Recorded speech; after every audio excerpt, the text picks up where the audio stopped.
আমি তো দুবাই যাচ্ছিলাম। আজকে 5টা 10-এ আমার ফ্লাইট ছিল, আর রাত 10টা 10-এ ওইখান থেকে আন্তর্জাতিক ফ্লাইট ছিল। তো আজকে এখানে আসার পর শুনতেছি ওইখানে নাকি আগুন লাগছে। আগুন লাগার পর দেখতেছি এখানে এসে তো ফ্যামিলি নিয়ে এসে তো ভোগান্তির মধ্যে পড়ে গেছি। এখন এই কষ্ট আমাদের কখন লাঘব হবে আমরা নিজেও জানি না। এখন আল্লাহ আল্লাহ করতেছি। আমি যদি সঠিক সময় না দিতে পারি আমার অনেক সমস্যা হবে। তো দোয়া করতেছি, সবাই ফ্যামিলির মানুষ আসে, সবাই টেনশন করতেছে। ভাই আমরা আসছিলাম আজকে 4 দিন, তো আমরা যাচ্ছিলাম এই সময় তো আমাদের ফ্লাইট ছিল 5টা 5-এ। তা এখন বললো যে 6টা পর্যন্ত সব ফ্লাইট বন্ধ। তো এখন আবার বলতেছে যে 9টা পর্যন্ত ফ্লাইট বন্ধ।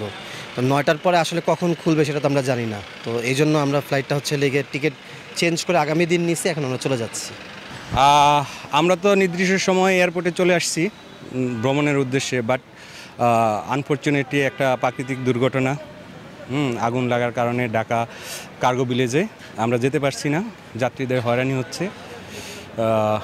এই তো আমরা এখন প্রাইভেট গাড়ি রিজার্ভ করে ঢাকা চলে যাব। যাই আমাদের হচ্ছে আজকের 3টা 45-এর বিমান ছিল। তো মোটামুটি আমরা সব প্ল্যান করে চলে এসেছি, আমরা ট্যুরে এসেছিলাম আর কি। আমাদের বিমানটা আর কি ঢাকার অগ্নিকাণ্ডের জন্য আর কি ক্যান্সেল হয়েছে। তো এখন বিমানবন্দর থেকে আমাদের জানিয়েছে 9টা পর্যন্ত সকল সার্ভিস বন্ধ আর কি। তো আমরা এখন অপেক্ষা করতেছি।